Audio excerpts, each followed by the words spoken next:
UNPAVED, Sean Salisbury here. We're bringing authentic, real stuff to you. Hardcore opinion. Sean Salisbury, former NFL quarterback. 29-year-old Sean Salisbury, his second start as a National Football League quarterback.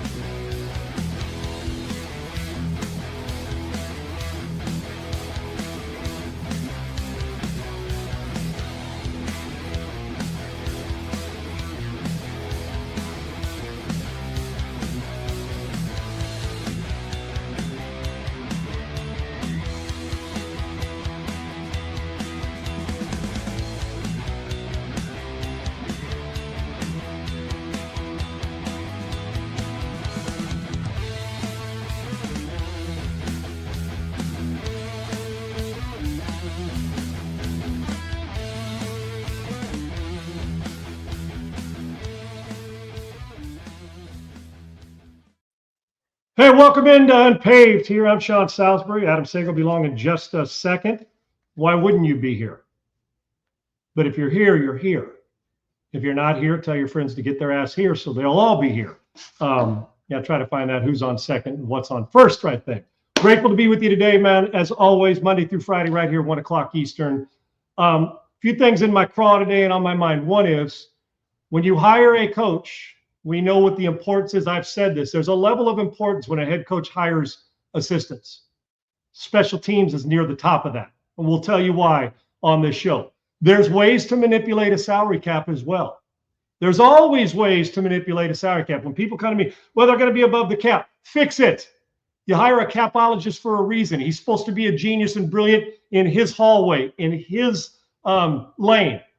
So I don't want to, well, they're going to be $100 million over. Good. Go to your best players and have asked them to restructure. There's a Super Bowl team on here that we're going to talk about that gets it, and that's why they keep winning. And you say, how do they pay this guy, this guy, this guy, and this guy? Because they get buy-in from the other guys to restructure, still get their money, just delivered it to them different, which allows them to go get better players. That's called buy-in. When it hits you in the wallet, you're buying into it. We'll discuss that as well, why the best player in the world now is restructured. He's still going to get his, and the Kansas City Chiefs are going to get theirs. And also with Will Anderson, as we bring Segs in, and the Houston Texans. We will discuss today why, and it's rare that you're going to take two guys come up, really good players, and that you take somebody other than the quarterback, and they're both starters. If you had to make a decision, which one would you choose? I think the Texans are faced with that right now, and I can tell you who I'll choose, and we'll get to that as well. But we start Segs at the top. Welcome in Adam G. Sager on Twitter. I am at Sean Unfiltered, and you can get it here and like and subscribe to our YouTube page, Sean Salisbury, UNPAVED Sean Salisbury, as well as our Rumble page, and we're grateful for both of those partners, as well as Augusta Precious Metals we'll get to later. But the whole key here is do that, and we will give you the flagship of USC. I'm talking about our show is going to give you all the insights of Texans and all the big stories going on across the country. And there's a coach who gets it in NIL, Sigs. When it comes to shut up, perform, get paid. Plus, when you're getting paid, double shut up and get to work. Those are my words, but damn near he almost hit him. But we start at the top. Seg special teams and your coordinators and your strength and conditioning coach, as I've said before on here, is a college coach and NFL coach, should be one of your first 2 or 3 hires. And I'm not sure special teams shouldn't be in the top 2 or 3 as well. Every team I've been on, if you're good at 2 of them but bad at the other, eventually bad special teams will cost you a win, will cost you a championship, will cost you a chance at a championship. And I guess he's gone out and got a good guy. The thing I see it change in Segs every day, getting people that are that you know are going to elevate, not just buddies or guys you've known from your past. Sometimes you got to get out of that comfort zone and get comfortable being uncomfortable. I am all for it. And Segs, pop on in here with this, but I know this. If I'm a head coach, give me my strength and conditioning coach.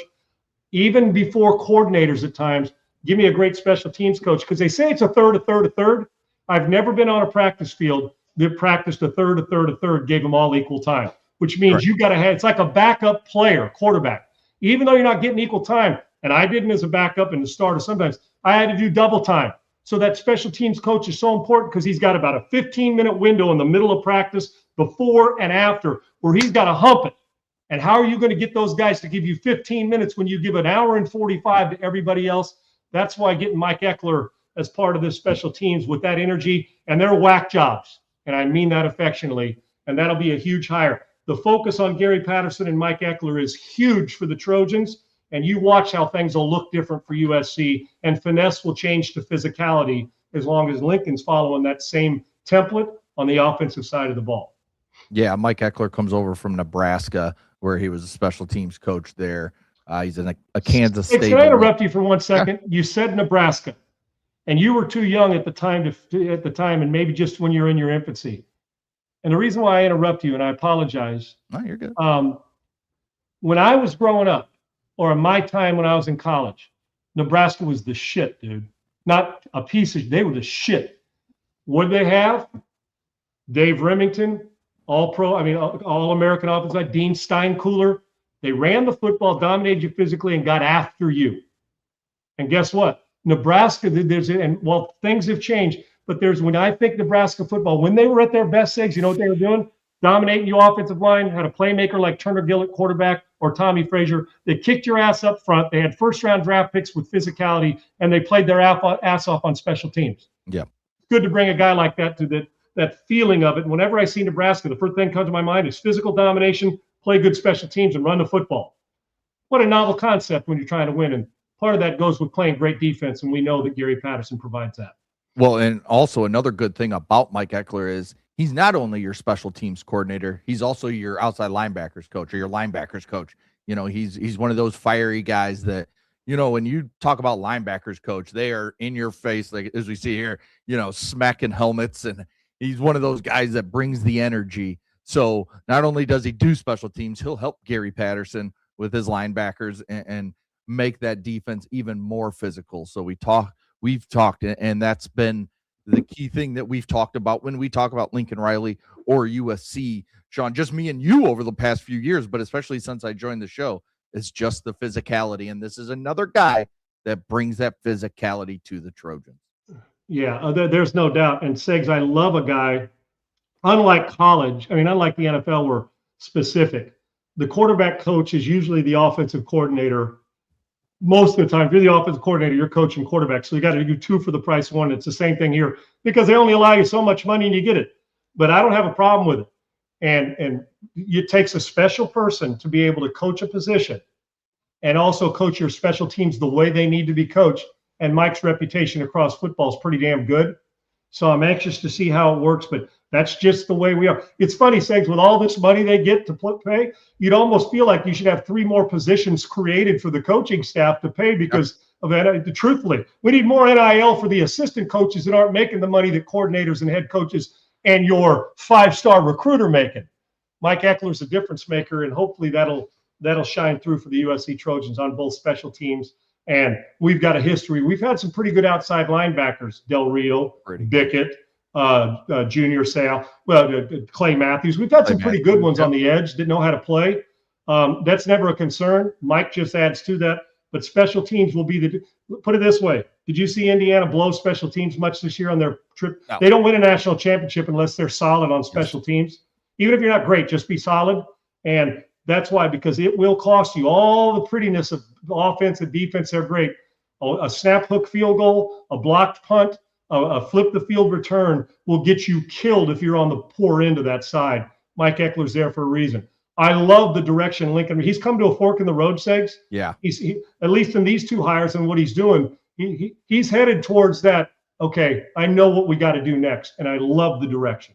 Well, and the other thing about Mike Ekeler is he knows USC a little bit. He was there as the linebackers coach, and I think it was 2013. So, it's been a while. He's not new to Southern California recruiting. No doubt. He's been there. He understands, the fact that it's easy to say, yeah, I know all the players are right there in LA. We don't got to go very far to recruit really good players, but someone that's been there can come in and just kind of just give his little bit of experience that he's had down there in LA with USC and the recruiting. So, yeah, I think it's another good move for Lincoln Riley. And now it comes to next season. Can Jaden Maiava, can the defense get better quickly? Can they become a playoff team? Or like we've said, this becomes these voices, the noise around this program gets very, very loud towards Lincoln Riley. There's absolutely, Segs, it's going to get loud one way or the other. It's going to get loud on a contract renegotiation where you extend it and make it where Lincoln Riley is here to stay and he's going to be a fixture for a long time.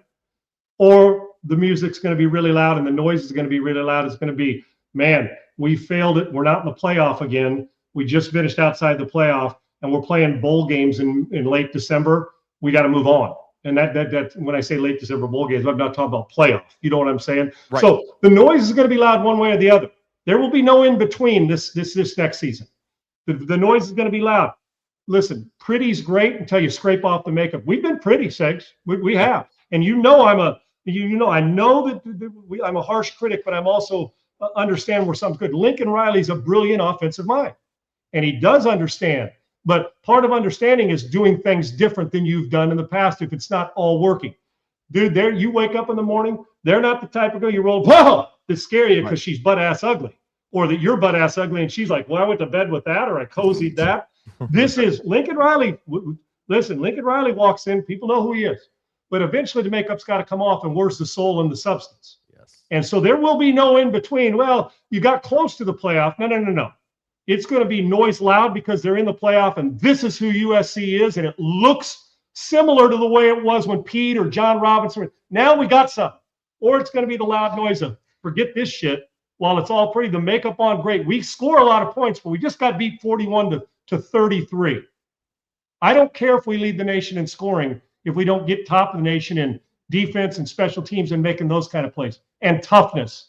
And that will define the USC Trojans, not how many times you can score, how many times you can prevent it, and then make up for it in special teams and some other things.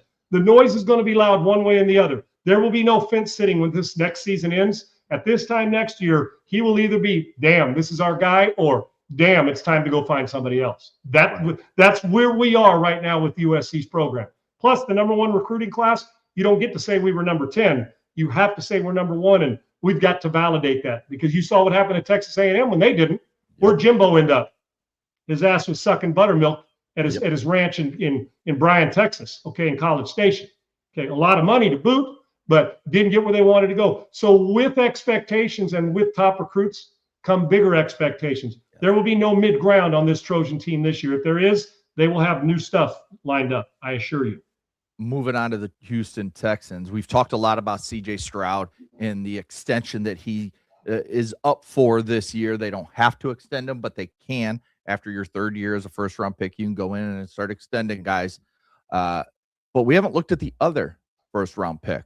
Will Anderson, the great edge rusher, defensive end, whatever you want to call him, has 30 sacks in his first 3 years. He's gone up every single year from 7 to 11 to 12. So we know he can get after the passer. He's good against the run. Him and Danielle Hunter make one of the best combination edge rushers in the entire National Football League, and he is the best player on the best defense in the NFL. So ESPN put out their projection of his contract that he could sign this year, and this is where they had him projected extending with the Houston Texans. 5 years, $235 million. That's $47 million per year, which is, I believe, just above Micah Parsons' deal that he signed with the Green Bay Packers. What do you expect about Will Anderson, and does this contract fit with what you would do for Will Anderson if you're the Houston Texans? Or if you're Will Anderson, would you say, no, I'm only 24. I want to be the first $50 million defensive end per year in the NFL? I don't think we're there yet, Segs. We're getting close, though. I mean, and my sense is that Will Anderson has the approach of, and why he's good is he's earned every bit of this. And yes, I said at the tease at the beginning of the show, if I had to make a decision, and this is coming from a quarterback who loves good offensive play. If I had to make a decision, say one's got to go. Now they may sign both, meaning Stroud or him. Mm-hmm. But right now, and this is simply based on production and what I've seen and where I think it's going. I don't think Will Anderson, I don't think we've seen 80%. Now, I'm not talking about effort. I'm talking about production. I still think there's another gear. I think this guy's good enough with plus sack guy every year, every friggin' year. And they have, listen, they're in the team picture for the best bookends in this league when it comes to production. For sure. Will Anderson has not only lived up to the expectations he had as a high draft pick, he's exceeded them so far. Because the way he's not only playing the run, but playing in space. Segs, I remember being here in Houston after the first year, people were concerned about the sack totals because we get a hard-on for sack totals. You could be the greatest disruptor in the world if you have 3 sacks. Oh, the guy didn't get to the quarterback. Yeah, you could be getting double-teamed the whole way. A great thing is when you have 2, you can't double them both the whole game. You can't chip them both all the time. It's just not enough bodies. So if right now I had to make the decision and say, okay, what's the safer moving forward, C.J. Stroud or Will Anderson? It's Will Anderson. Will Anderson's going to fall into 12 sacks a year. I'm just telling you, he is. He's that good. And if you've watched the way he's just his hands and his feet and the way he's rushing the passer, it's different from year 1. He's advanced every single year, gotten better. Stroud every year hasn't gotten better. Now, that doesn't mean I don't think Stroud can be a franchise guy. After his rookie year, I was convinced he was. He's taken a few steps and say at times he is. I don't want him to be a sometimer. Will Anderson is not a sometimer. Right. He's a fucking all-the-timer. And that's a good thing. So, yes, if you're Will Anderson, of course, 3 years in, you want to be the 50. But there's still one huge deal waiting on him after this one, Segs. And I also think that Will Anderson thinks like Alabama does. Get this done. There's still some leeway to have yourself some other money so we can continue this run on defense and get some offensive production. For some reason, and having met him, there's this feeling of, I feel like that's who he is, Segs. I met him when he came for the Lombardi Awards that I was hosting, and I loved him then. This was before the Texans even drafted him, right, Segs? And so this kid is a player, and he's got help, and Danielle Hunter may be the most underrated edge rusher on the other end. Comes to salary, pay him. This is your bell cow defensive player on a great defense, and C.J. Stroud has some doing to do. I would make Will Anderson the first priority, even though as a quarterback, I know you need it, but I'm more prepared to pay him 50 than I am the other guy right now. I'd love to have both if I knew that the other guy's production was going to continue on the ascent, meaning C.J. Stroud. For me, this is a no-brainer. This is a no-brainer. Get it done, take it, extend him, and move on, and then see where it goes from there. He has got to be the number one priority for you right now this offseason. And then you got to decide what you're doing with the quarterback. Because just based on production alone, forget potential. Because I still think potential's high. Production alone says, do not disrupt this defense. Add to it. Will Anderson is every bit and then some of what we thought coming out. We can't say that about every player that came out in his class, nor can we say that about every edge rusher that's young and good. This guy's spectacular. Yeah, and I think you look at Danielle Hunter and his $31 million cap hit, and you kind of wonder, how did the Texans handle that? Now, yeah, they could restructure and open up some, but, I mean, Danielle Hunter is 32, I think. 31, will be 32 early on into the season. So it's not, that's not the time where you're talking about really extending guys. Now, he is coming off 15 sacks. Yeah, he's still playing a great game. He's got a great season. So if you're him, you're saying, screw you. I still got 3 or 4 years of great football left in me. Right. So we'll see how the Texans handle that, because one thing we've talked about with the Houston Texans, they have to go out. If it's C.J. Stroud, if it's somebody else playing the quarterback position, they have to shore up that offensive line, because it is very, very, very, very, very bad. I mean, I don't know how many of their front 5 right now you would trust to be on a good starting offensive line. I don't know. Can you say one? There's 2 that would compete for it. You may say one of them can, as a young player, but right now, Segs, it's not it's the weakness of the team. Yeah. And the consistency at quarterback and getting your receivers healthy. But when you think about it, when you point to the weaknesses on this team, do you know where they all start from? The offensive side of the football. Yep. It's got to get fixed. But make no mistake, if you're DeMeco Ryans, you play agent with this as well. You're like, please don't even tempt this dude to be pissed off. Right. Okay. Right. And I don't do much player empowerment. They're players for a reason. But tell me what this guy's done that's not the perfect example on and off the field of what a draft pick and what a dominant player is supposed to look like. And you haven't seen his best football yet with the Texans. I promise you that. Yeah. So tomorrow or Friday, depending on when I have time, I'm going to put together some trade packages for C.J. Stroud. See if I can convince you'll play the Texans GM. I'm going to see if I can convince you to trade C.J. Stroud and I'll pick, maybe 3 or 4, maybe 5 teams, and we'll run through them here over You the got next it. couple of days, and we'll see if we can come up with a trade for CJ Stroud if the Texans do look to move that way. All right, let's move back to college football. Florida's new head coach, John Summerall, talked about NIL and what he tells kids when it comes to, someone comes to them and they say, hey, I need another $250,000, or I need, another $50,000 per week for the next month. This is what John Summerall had to say when it comes to NIL and his players. I think it's easier because, like, if a guy wants to, like, act some sort of way about having to do something tough, I'm like, dude, you make money. Shut up, bro. Like, like you're getting paid, dog. like, put the work in. So I think some coaches with this new world we're living in of transfer portal NIL have gotten softer. I've probably gotten crazier. Like, I'm like, no, I'm not. Don't tell me about this is too hard. Listen, just put exclamation points behind it and move the fuck on, dude. He's right. I mean, that right there, let that be the teaching video for every kid that bitches and complains about NIL and he wants more. That's my kind of dude, man. It is. And Segs, what's interesting? If he was at Kansas State, they'd have fired him because he offended some NIL and some players. And no, Florida hired him for a reason, because they needed an ass kicking a cleat up their ass. And I friggin' love it. And I get some guys talk it but don't follow through. I get the feeling that Coach Summerall is, here's how it's going to be. If you don't want to live by it, then get to stepping, dude. There's somebody else who will. Put the work in. You want more money? Good. Like Nick Saban's always said, what value do you fucking provide for the program?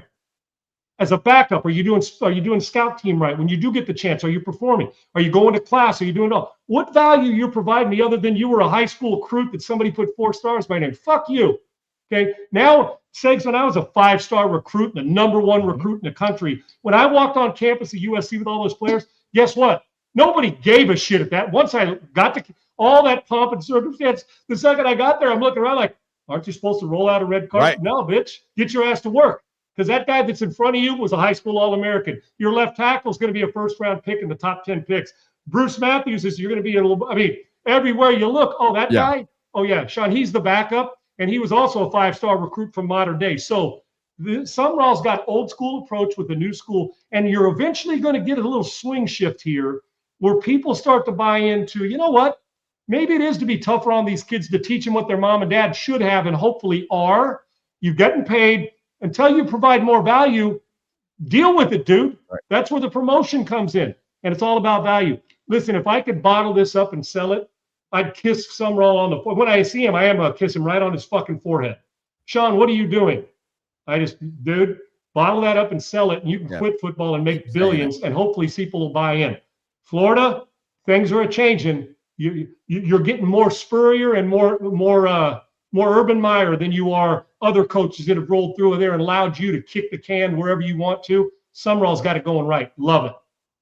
And that's where I think a team like Florida, who's coming off a disappointing season, they've been kind of just disappointing over the last handful of years, just haven't been what we expect Florida to be. I think this is where the Florida alum, the Florida university has to give this guy some time, because there's going to be, some players that don't like his style, and it might be some 5 stars. It might be some high 4 stars that leave the program. Give him time to get his recruits in. Give him time to set up his systems when it comes to on the field with his type of players that he can find. And I think this guy will have Florida back in the, the playoff hunt, the national title picture in the next, maybe it takes 3 to 4 years, but give him that time to do it. Yes. Don't after 2 years be like, oh, you're 500. So you know what? See you later. We'll do it with the next guy again. Segs, don't you get the feeling with Summerall? We talk about 4- and 5-star guys that not everybody's going to buy in. You'll miss on recruits on who buys in and who doesn't, right, Segs? I get the hunch that Summerall's like, well, if you're a 4-star recruit that can't handle a little competition and doesn't get paid more, you're not for me. I'm not, because coaches that chase guys that are threatening them or, threaten to leave, that shows your desperation. There's no exclusivity in that. I think Summerall's trying to we're Florida. We have higher expectations. and your value you bring to it. So you're going to lose them. So it doesn't matter how good you are with NIL or how good you are with players. At some point in time, you're going to lose those guys. But I think Sumrall's approach is, we want the guys who want to be here. We'll create the environment. But I'm not chasing after you to kiss your ass. I'm going to coach you. We're going to develop you. We're going to obviously be involved in NIL. But we're not chasing after you if you're not willing to put the time and the work in. Hence why he was successful at where he was at Tulane, Segs, and he'll be successful at Florida, because I know the unique player wants to be a part of that. The unique player wants to go where it's tougher. They just thought, now I don't know if that's going to mean a national title, but I'm telling you, I've watched guys that I've been around that are successful, whether it's in business or sports. They want to be around toughness. They want to be around challenged. They want to be around being uncomfortable to get comfortable. Now, that's a hard thing to say at this generation, Segs, because that doesn't happen very often. And if you're hiring him as the athletic director, you hired a coach that brings value to the program. Now let him do his thing. Not 1 year, not 2 years. Let him get his people in there and watch what happens. Florida will be a player in the next couple of years, I assure you. Real quick, our guy Bailey had Mark Schlereth, former NFL great radio host now, been on ESPN. Broadcast partner at ESPN of mine, our guy. Long time. So he had him on his podcast, the 0 to 60 podcast. Here's what Schlereth had to say about the NIL. This is what I hate about NIL, because it creates a mentality of soft individuals. Hey man, the going gets tough, man. I just pack up, I go somewhere else.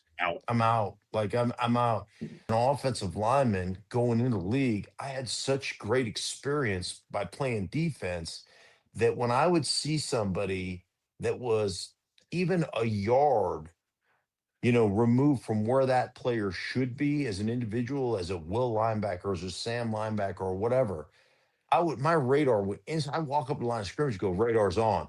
That defensive experience I had all through college is the reason I was able to play for so long in the NFL. And I wouldn't have had that opportunity had there been NIL, and I would have been afforded the opportunity to tuck my tail between my legs and hike up my skirt and leave. Don't forget throwing those pumps on too. You got to get the 4-inch pumps. Okay, he's Schlereth is the type of guy you and I'd want to hire, and that Sumrall would like as an offensive line coach. Yeah. That's Mark. There's an old school tough, and that's not these people. Well, that's old head thinking. No, it's actually a life thinking, because guess what's not out there, Segs, when they quit playing football? You walk off and get $3 million because your past made you a good player. If not, you're just another dude. When you get to campus, you're just another dude coming here and work, because I'll leave a guy out, but I saw a guy who, when I got to the NFL, a rookie who was a mid-round draft pick as opposed to the guy at the same position who was a first-round draft pick. Guess who was better? Had we had NIL, they'd have paid the first. Guess who was better? The 5th-round pick. Yeah. The 5th-round pick, because he did it a different way. And that's not saying that that's always the case, but hunger matters and buy-in matters. Schlereth is exactly right, as is Coach Sumrall, and as are we. The way to build a program is to get buy-in and develop them and get tough without being an asshole, but you got to be firm. I never met anybody who gained any growth who got any growth by not having a little bit of adversity or a speed bump or a hill to climb. Never, in anything. And I know that sounds old school, but you know what? Sometimes old school doesn't need changed in certain areas. Value's the key word, followed by buy-in. If you ain't bringing value, I don't give a shit what they rated you coming out of school. You're not for me. Yeah. All right. Before we get to the Chiefs restructuring Patrick Mahomes' contract, Mike Evans, what's his plans for the future? And then some funny clips from Mick Cronin at UCLA, Michigan State last night. Sean, hit me with some Augusta Precious Metals. All right. It's all about Augusta Precious Metals, your premier gold IRA company. Let me say this real quick, and I'm not trying to be dramatic here. The other day, I'm at the grocery store buying the same stuff I always do. And I'm looking at the bill like, come on, man. Higher than last month again? What is this, Groundhog Day? Same groceries, same bills. And it's been happening for years now. A month after month after month after month, just higher and higher. You start asking yourself, how high can this keep going? Because it's not stopping. Stop, please. And that's what really worries me about retirement savings. It's not just like the number on paper. It's what the money can actually buy, the value. If groceries and bills keep climbing, that same retirement savings doesn't go nearly as far as it used to. You can have the same balance and still be falling behind. That's why a lot of people with real retirement savings are diversifying, part of it into physical gold, not just to chase returns, just to protect what they've already earned. I looked into this myself, and Augusta Precious Metals stood out big time, like a flashing neon sign. No pressure, no scare tactics, just straight education. This stays inside your IRA or 401k. No taxes, no penalties. It's Augusta Precious Metals. Get the free gold IRA guide at SeanBuysGold.com. Don't miss this great party. SeanBuysGold.com or text Sean, SEAN, to 35052 or click the link in the description below. It's a difference maker. It's a life changer, and 2026 can be your moving year towards understanding gold and precious metals as well as silver. It is SeanBuysGold.com. That's SeanBuysGold.com. SeanBuysGold.com. Augusta Precious Metals. All right. Thank you to Augusta Precious Metals as always. I mean, one of our biggest sponsors, one of our advertisers here, one of our partners for this show. All right, Sean.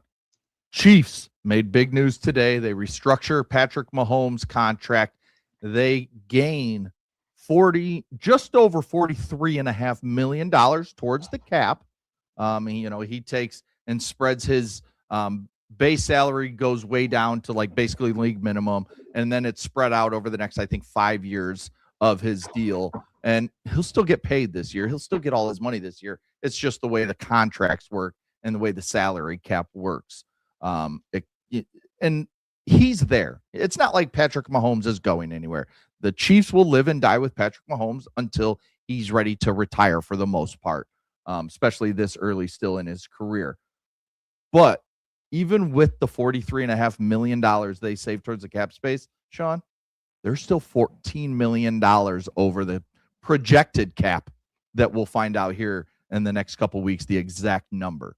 So Kansas City still has work to do, even clearing that $43.5 million cap space. Segs, for me, and I know this may sound too elementary and too simple.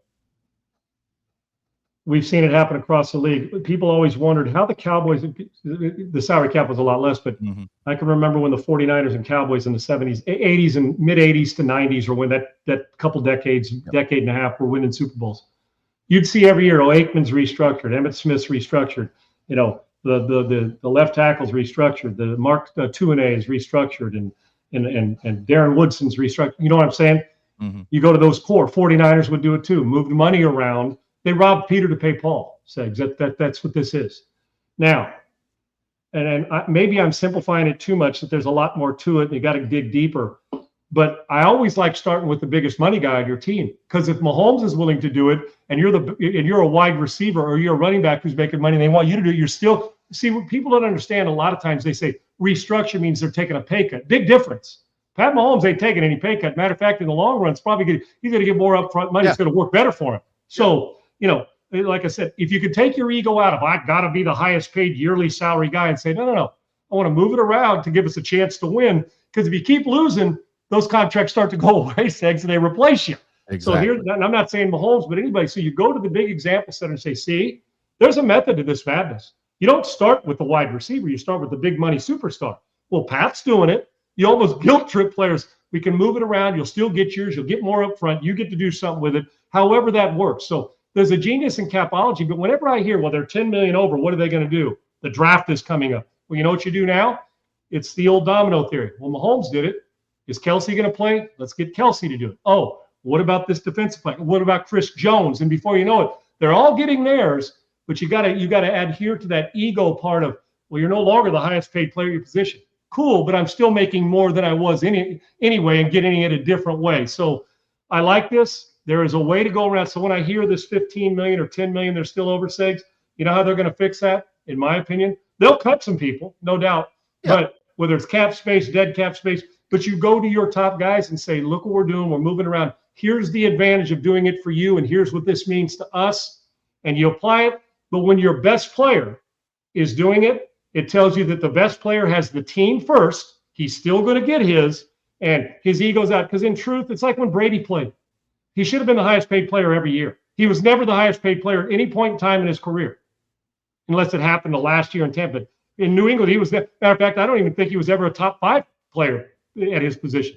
But you know what? They kept putting on rings, and guess what? Contracts keep getting extended, not just for him, but for Chris Hogan, for Bernard Gaffney, for Kevin Falk, for Rob Gronkowski. So you go to the core, just like the old school and now, and you move it around. So the excuse that, well, we're over the cap. Well, that's why I hired you capologists and players. Be brilliant in how you approach it. Make it conducive for both to win. And when you do that, and there's buy-in to championships. See the Chiefs are going through right now, Segs? They're embarrassed.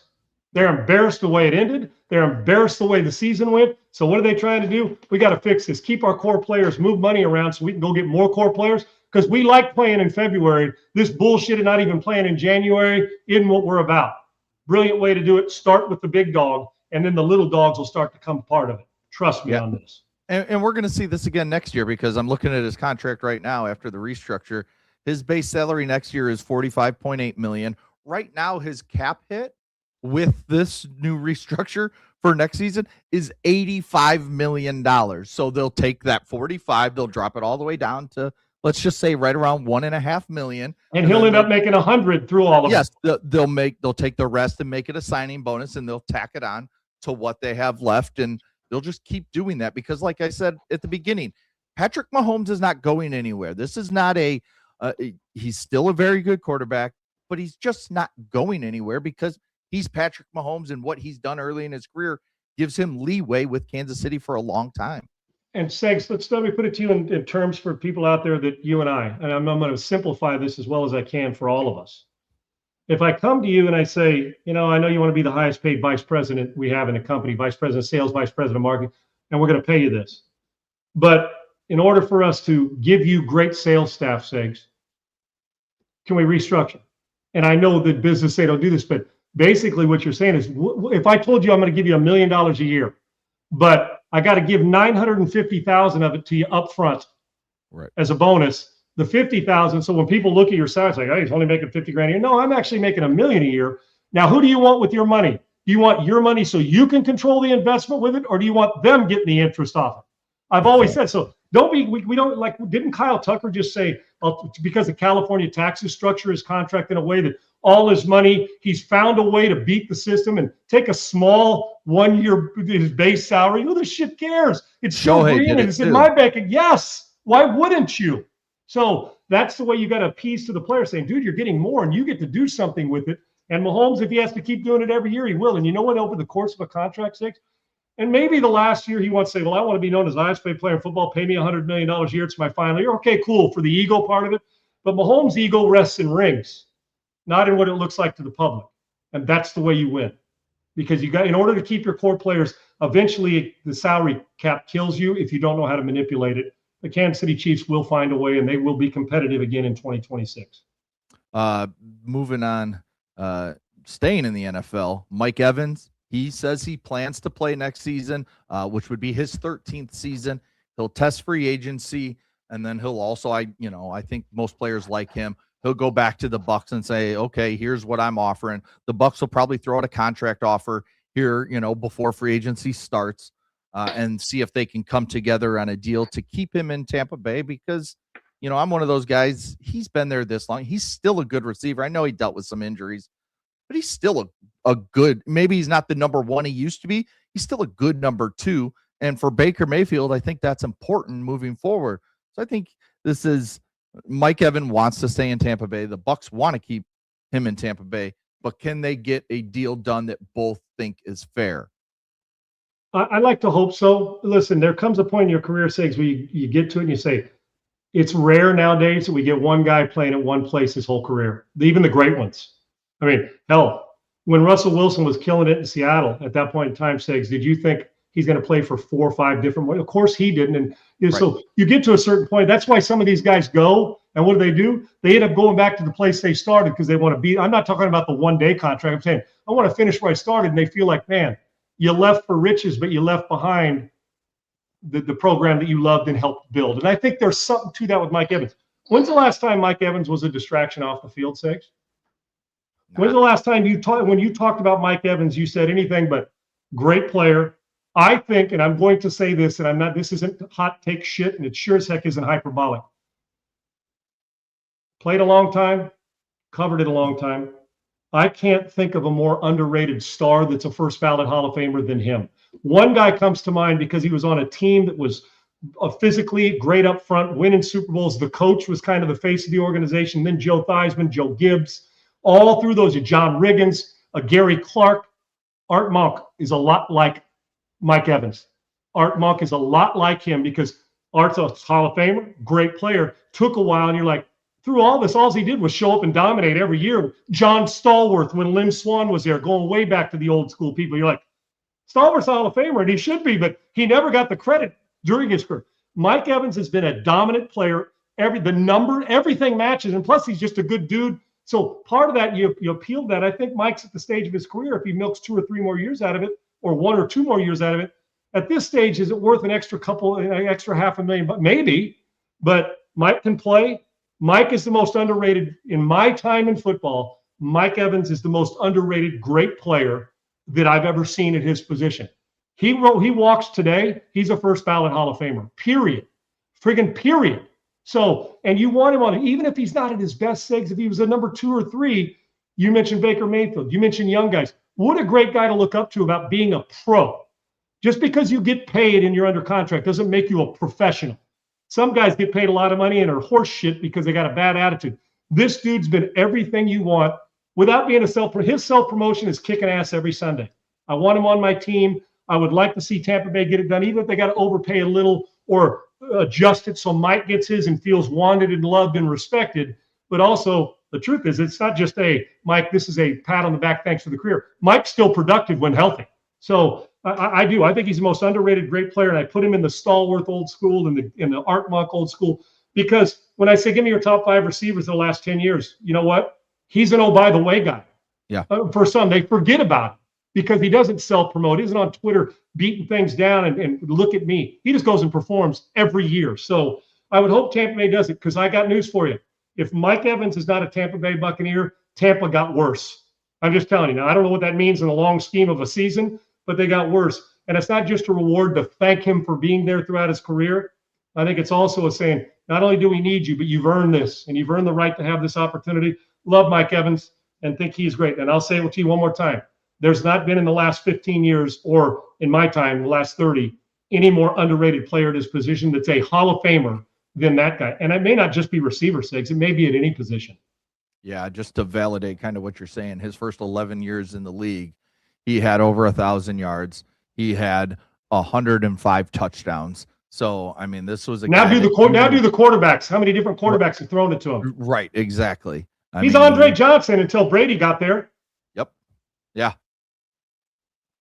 I mean, that's now, how Andre good wasn't he was. underrated. Andre wasn't underrated. We just all said, wouldn't it be great to have Warren Moon throw it to him for 15 years? That'd be great. But and that's still, what you just what look at some of these guys and you yeah, just what say, was Andre dang. Johnson, Sigs? Another guy similar in a closer time to Mike Evans played at the same time. What did Andre Johnson ever do, dude? Never self-promoted, kicked your ass on Sunday, and let everybody else talk about how good his game was. Mike Evans the same way. Both Hall of Famers and both underrated at their position, meaning underrated because they're not self-promoters. Andre Johnson just didn't have Brady, but if you take Brady out of it, and Mayfield's a good player, but think about what Mike's had to deal with all those years. Who's been the most consistent player in Tampa? Their linebacker. Why am I losing my mind? Levante He's a Hall. Yeah, Levante David is a Hall of Famer, and so is Mike Evans. And you know what? Maybe 2 of the least talked about players in the league that perform every friggin' year, which is crazy. So good on Mike Evans. Switching over to college hoops last night. Some interesting stuff going on in the UCLA-Michigan State game. Michigan State wins by 23, beats the shit out of them. Rough go for old Mick Cronin and the UCLA Bruins there in Michigan. As you know, a couple days ago, they lose by 30 to the number 1 ranked team in the country in Michigan. And now you go lose by 23 in East Lansing to the Michigan State Spartans. But during the game, we see the hard foul here. It was kind of a breakaway and the game wasn't close. I mean, I'm one that I don't have like huge problems with guys going for blocks. Steven Jamerson is the one who does it here. But I think it's the moment. It's the 23. It's the you're up 23 at this point, or you're down 23, at this point.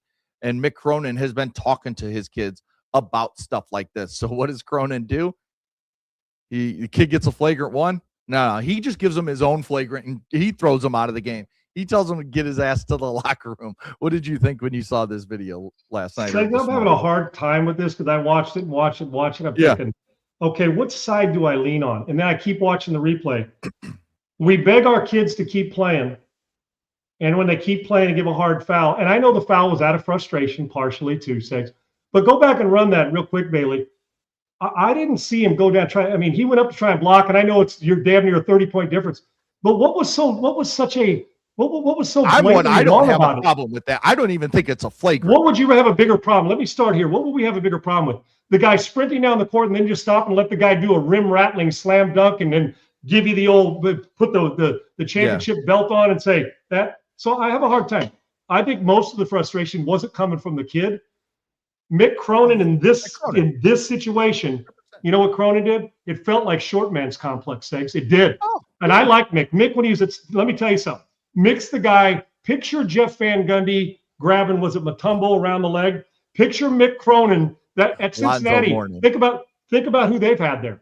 Huggy Bear, and Hugs didn't take any shit. Mick Cronin's a tough son of a bitch, but this is a little bit misplaced. I understand. Sit him down if you want to bench him. Yeah, but fine. I didn't feel to me like the kid was trying to hurt Michigan State. And then if you go in and watch film the next day and the coach sees you just kind of jog down because you're down 23, what do you think Mick says? This is why we're down 23 because you're not working. Well, then he goes works. Now, if he'd have undercut him, hit down and hit him in the head, and I thought the Michigan State kind of a pussy move. You got the guy try to contest your rim rattling dunk, and you want to come up and fight him. And fuck you. Yeah, we're playing. We're still playing. Now, Segs, there's a way we could have said, now, come on, and is there a little Bush League to it? Because we don't know what was going on in the huddle or the frustration that UCLA was talking about. So I get why Mick is trying to do it to send that optics message. We're trying to play clean. But bullshit. I kind of lean to the kid. I think Mick could have benched him if he wanted to, but to run him out of the gym and kind of look at us, look at what I'm doing for optics. Cronin knows better than this. It felt like short man's complex to me. It did. And I didn't see really anything wrong. I don't want anybody to get hurt, but at least the kid was giving me effort, which I can't say happens on all basketball teams when you get your ass handed to you by 53 total point difference between Michigan and Michigan State, and UCLA's humiliated in back-to-back games. With that, Segs, I get Cronin. I get it a little bit. You don't want to hurt anybody, but this foul didn't look like he punched him in the face. The result of the guy falling down looked a little bit more. It looked worse than it did after the fact, not during the play. And I thought Mick was a little bit. This was grandstanding a little bit for me. To me, it was. So glad you took this route because this is exactly how I felt when I saw it. It was, I've told. All the way down to like my nephews are freshman basketball players. And, we were always told when I was a kid, you see a kid dunk in warmups. I remember my coach saying to me, you do not let that kid dunk in our gym. He does not dunk in our gym during the game. And now that was more of a old school, like you knock him out of the air, the old school Jordan rules where you knock him out of the air. This is Detroit Pistons basketball. Yes. But now it's more so. I'm one of the ones that, I coach basketball for a lot at different levels. And I am one that I think if you give up a dunk and you don't try, if you get out of your way because you're worried about getting posterized, I don't want you on my team. I think you're a bitch if you do that. Everything. Up 30, down 30. Yeah. And if you get posterized, you get posterized. But I'd rather be known as the guy that's going for the block instead of the guy that's getting his bitch ass out of the way. So I'm glad you took that route. I didn't see the play dirty, though, Segs. I understand the context of the game. But fans that are like mad if you're a UCLA or not a UCLA fan and Michigan State fan or anybody else basketball fan, I want you to think what the kid the next day is going to have to deal with. When they go watch tape, and if he was by the way, if Mick Cronin was at Kansas State, he'd have been fired. I'll just throw that in there. My little dig. But I don't need all the grandstanding. Mick Cronin's a good basketball coach, and he's a tough son of a bitch. But you can't ask your players to play through the whistle and play as hard as they can. And then when they do, where a guy's going to go down there and do a back-scratching dunk on your ass, and then you try to go up and contest it, at least make him make the free throws without undercutting him, beating him across the face. It happens. I would rather have to back a kid off and get in his grill than I would have to say, dude, are you going to play with passion? No wonder we're down 23. So I understand the context of the game, but you know what? The lesson here is Mick was overboard. UCLA got to play better because you're getting your ass handed to you. I'm always going to credit a kid for playing through it as opposed to playing to it. Yeah. And I thought this was overboard by the head coach. I did. I think Mick Cronin's a really good basketball coach, and I tweeted this today. I think he's a really good basketball coach. I don't think he's UCLA good. I think if he's at a Cincinnati, something along that level, I think that's where he's really good. He's got piss and vinegar in him, dude. There's no doubt. But I don't think he's UCLA good. UCLA should be at the top of the Big Ten year in, year out. That's how good UCLA should be. Pauley Pavilion is an epic place. John Wood would probably be turning over in his grave, no doubt. Yeah, I just don't think Mick Cronin's that. But after the game, Mick Cronin was asked about Michigan State's student section by a reporter. And here's what Mick Cronin had to say with his little back and forth with the reporter. The student section chanting Booker's name. I could give a rat's ass about the other team's student section. I just meant overall the way that you I would like to give you a kudos for the worst question I've ever been asked.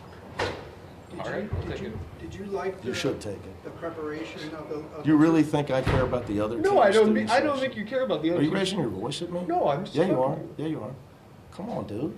No reason. Come on. Yes, you are. Everybody's standing here listening to you. Everybody. This is on camera. They can hear you.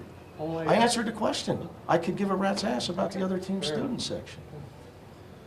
I coach UCLA. I don't care about Michigan State students. I mean, who cares?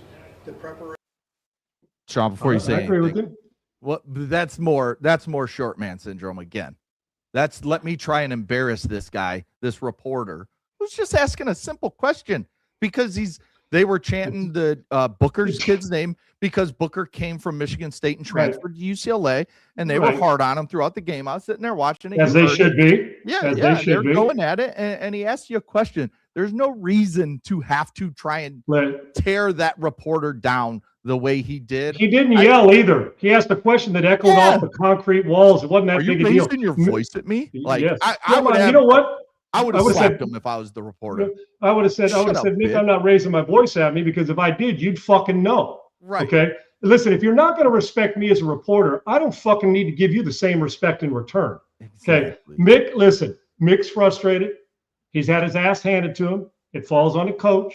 He's sensitive. Yet I guarantee he preaches, don't be sensitive. He's right about that. I really don't give a fuzzy rat's ass or shit about the other student section, but he does care or he wouldn't have responded like that. So the reporter did nothing wrong. He didn't yell, "It's hey, Mick, what are you doing?" He just simply asked. I'll tell you who responded and got a little bit testy. Him. Was Napoleon. Mick got a little Napoleon complex. And like I said, I respect Mick and I'm with you on that. I think he's a good coach. But when you get your ass kicked and you get after it, Mick looked like he's ready to fight, and he is ready to fight. The problem is his sensitivity comes from the fact that his team in back-to-back games looks ill-prepared. Well, he's not, again, I'll say it again. He's not UCLA level good as a head coach. He's a mid-major that I think can make the turn. If he goes back to Cincinnati or a program level to that, I think he can make the tournament. And upset a couple teams along the way, Segs. Yes. Yeah, no doubt. Mick knows how to coach. Kids that are hungry to play his style. That's the problem. College basketball is different. You got to find kids to play your style. And now at UCLA, you're expected to get top recruits, and they're all not going to want to play your style.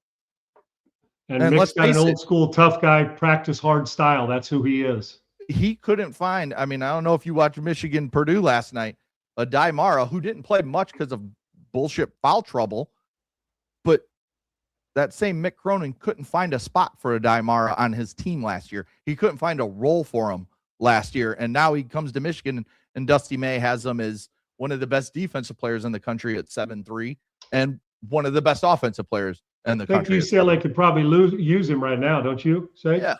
Yeah. But Mick wouldn't know how to coach him. Wouldn't be able to set it up. So, did you get to watch the Michigan Purdue game? I watched a lot, but it was even Purdue never had a chance. Trying to be a little closer, but that game was over once it started. Michigan did what they do. Yep. I thought They're playing like the Purdue- #1 team, and they're living up to it, Segs. They're Yeah. playing really good basketball, man. for sure. And I mean, Merez Johnson and Daimara both fouled out uncharacteristically. Normally, I don't think they fouled out this season, and yet they did last night. And Purdue made a little run, but Michigan's length is just too much for so many teams. What Michigan does is they limit your run to a small run. They don't let you take over Yes. an 8-10 minute run where they make sure that you're exhausted by it. They're wearing people out on both ends right now, and it's impressive to watch, man. It really is. Michigan is 15-1, I think it is, in the Big Ten now. The next closest team has 12 wins. That's Illinois.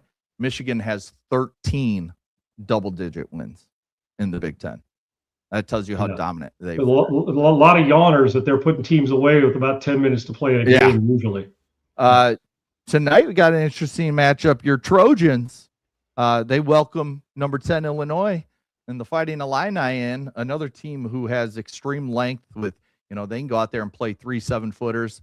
They don't have quite the defense that Michigan does, but do you think USC at home can give the Illini a run for their money tonight? I think Illinois is a 9.5-point favorite. It's not our bet of the day, but we can pick it anyways.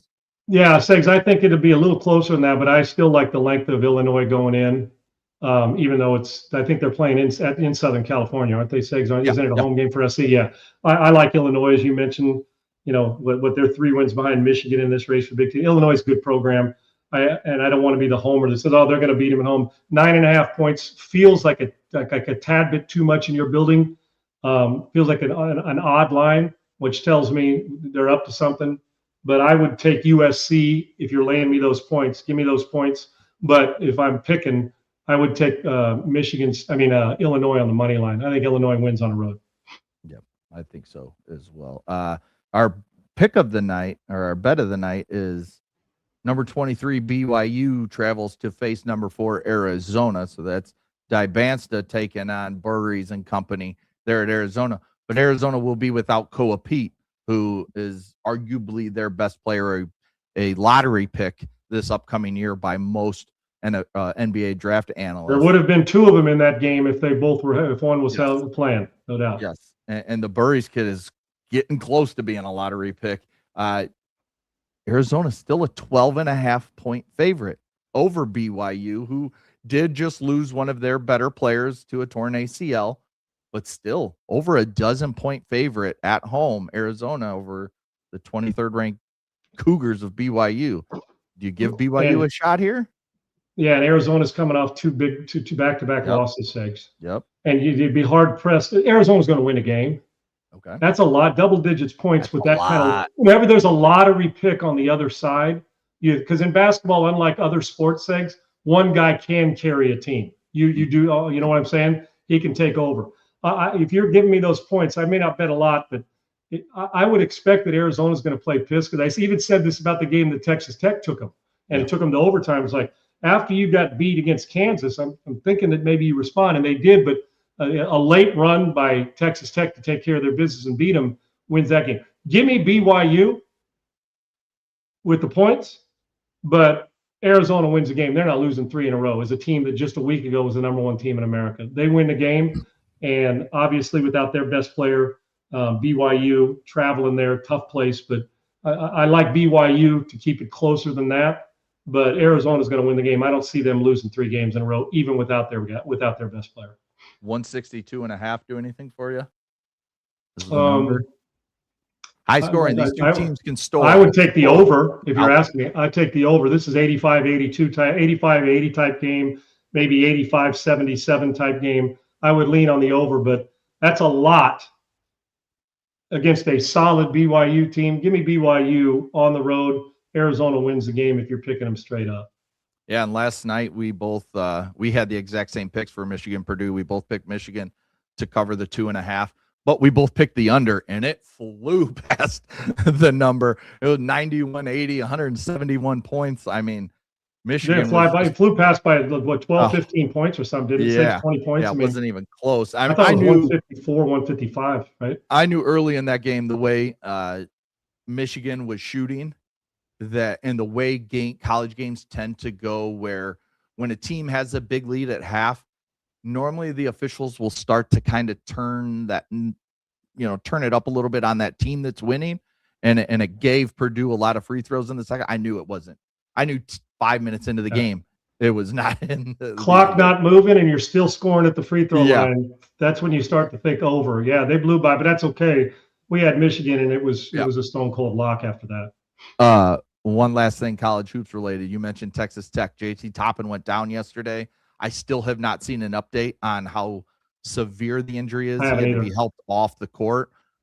So we'll look for that news, because if he's out, that takes Texas Tech out of any as far as national type, like Elite Eight. They can't get there without him. Yeah, maybe they can make the second weekend without him, but I have a hard time. Wouldn't that be the equivalent of losing your starting quarterback when the playoffs started? Yeah, I mean, he's a National Player of the Year contender. Yep. I mean, it would just be the worst loss for Texas Tech.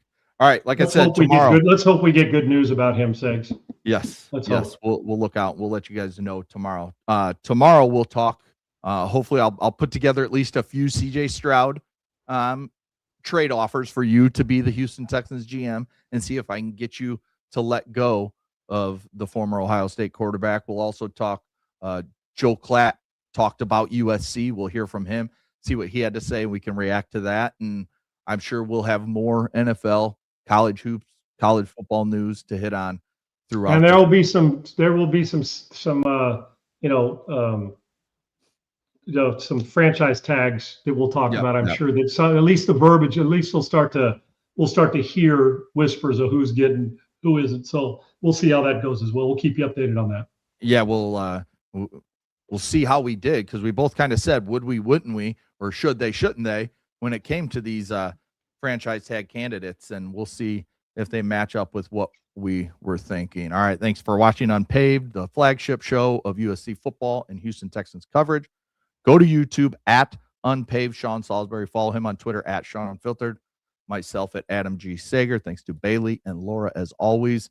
All the clips you see, all the stuff you see on here is Bailey. The clips on social media, that's a lot of Laura. So we got the best team. We'll continue making it better, and we got more coming here in 2026 that'll be great for you viewers and listeners. We'll be back tomorrow, 1 p.m. Eastern, noon Central. Peace. Unpaved, Sean Salisbury here. We're bringing authentic, real stuff to you. Hardcore opinion. Sean Salisbury, a great NFL analyst, a former NFL quarterback.